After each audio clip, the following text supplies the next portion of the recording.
Friends, as students are going to appear in the November 2020 CA final exams, I'm sure you're going to have a lot of questions. And what if rankers, All India Rank 1 from November 2019, Siddharth Bhandari, and All India Rank 4, Shubham Singhal, come on a live webinar to address your queries? Yes, that's going to happen on Sunday at 6 p.m. on Unacademy Live's YouTube channel. I'm sure it's going to be a good opportunity for you to get your queries solved from the experts. Hello friends, without being judgmental, I wanted to take you through the big four, the manner in which they dominate the audit industry. So while we as job seekers or internship seekers want a job in big four or articleship in big four, as owners of companies, we want the big four to sign the financials because that brings a lot of trust amongst stakeholders. However, in terms of the audit domain, there have been a lot of concerns about how the big four, that is PwC, EY, Deloitte, and KPMG, are together dominating the audit market to the vast disadvantage to the other firms. So for example, if I am a practicing chartered accountant, I want to set up a small firm and over a period of time grow it into a mid-size or a large size firm. The big challenge will be the fact that I will not have access to the large companies for statutory audit, primarily because my brand, the chap which I have, is not as enticing as the big four. Because of this, what has happened is that regulators, ever since the Enron scandal have happened, the auditors have come under the line of fire. The US brought about the Sarbanes-Oxley Act with Enron happening. UK formed a committee to deliberate on independence of auditors. In India, the Companies Act 2013, brought in response to Satyam and Sara, has been so strict that the words penalty and imprisonment offer more frequently than the word company, and that's a fact. In the UK, last year, that is April 2014, the chair of the House of Commons Business Select Committee accused the big four accounting firms of anti-competitive behavior by underpricing their audit work. So EY, PwC, KPMG, and Deloitte, it was said that made it very difficult for the challenger firms like BDO to compete. 37% of their audits ended up, so what happened was that they would bid low initially and then later jack up the prices. So higher audit fee in 73% of the circumstances was subsequently negotiated. So it was like, a builder might give you a good quote for an extension, but then when complications come, they double up the quote. It's like that. So the big fours, the report said, were cross-subsidizing audit and underpricing in their tender bids, which is anti-competitive and must stop. However, EY said they do not agree with this. PwC said they do not agree with this. So this committee of the House of Commons, like a parliament in India, urged the Britain's competition watchdog, the Competition and Markets Authority, to break up the big four so that there will be no accounting scandals like those which have occurred in the past. Big thing. Now this is just US or UK. In India, last year, July, the government wants Competition Commission watchdog CCI, Competition Commission of India, to probe into issues of cartelization, limiting the services the big four will be allowed to offer, check their independence, address conflicts of interest, cap of the fees, disallow tax advisory services. So in India also, the talks are on that big four is kind of dominating, and I'll come up with statistics later.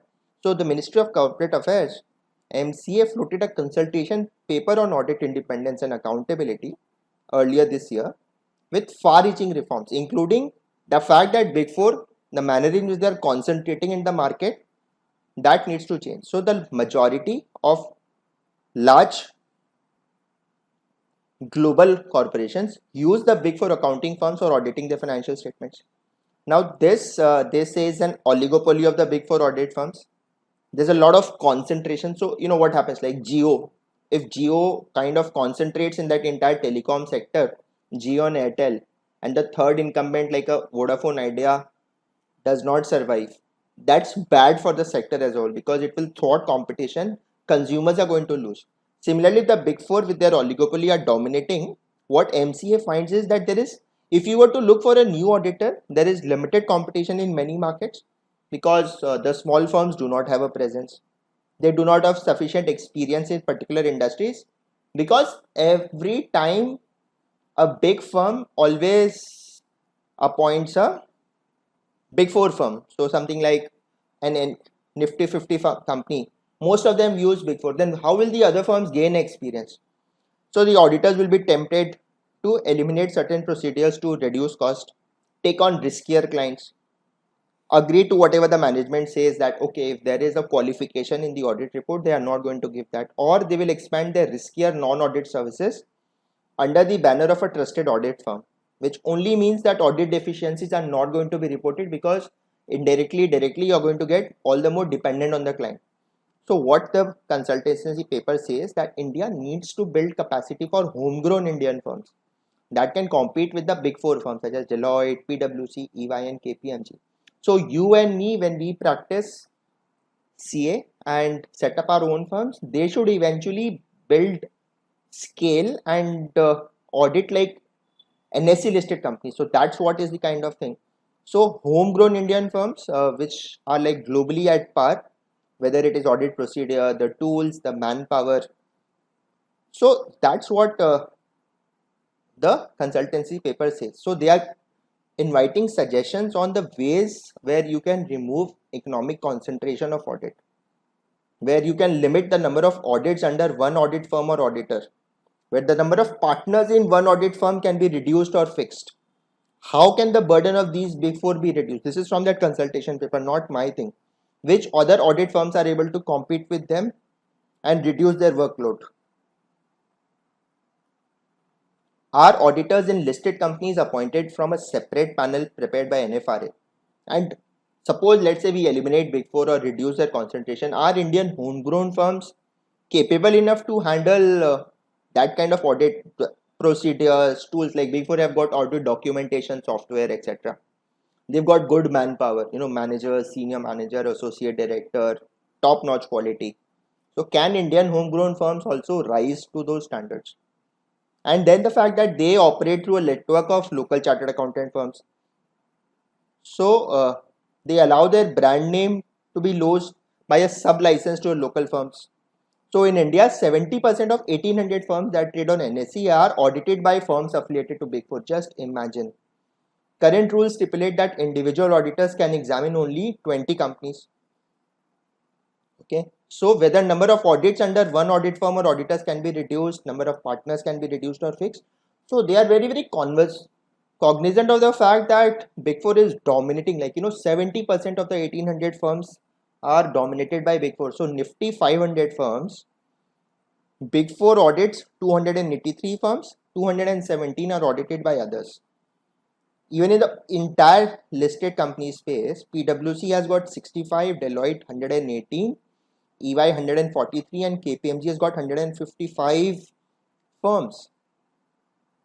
And you look at the other counterparts now, Walker Chandiok is also like Grant Thornton's affiliate, 66. Indian firms, Singhi 35, SS Kothari Mehta 23, Haribhakti 17, Lodha 16, MZSK and Associates 13. That's it. Overall fees from audit, look at the kind of money that they are taking. KPMG 2018-19 192 crores, EY 177 crores, Deloitte 137 crores and PwC 58 crores. And the Indian firms, Brahma and Company 23 crores, Banshi Jain and Associates 23 crores, Chaturvedi and Company 26 crores, Chaturvedi and Shah LLP 28.6, NBS and Company 29.7 and GT Walker Chandiok 54. So in fact Walker Chandiok is now closely inching as par with and kind of rubbing shoulders with PwC to become the fourth largest firm. So you can search Google for it separately. The dominance of Grant Thornton is now increasing.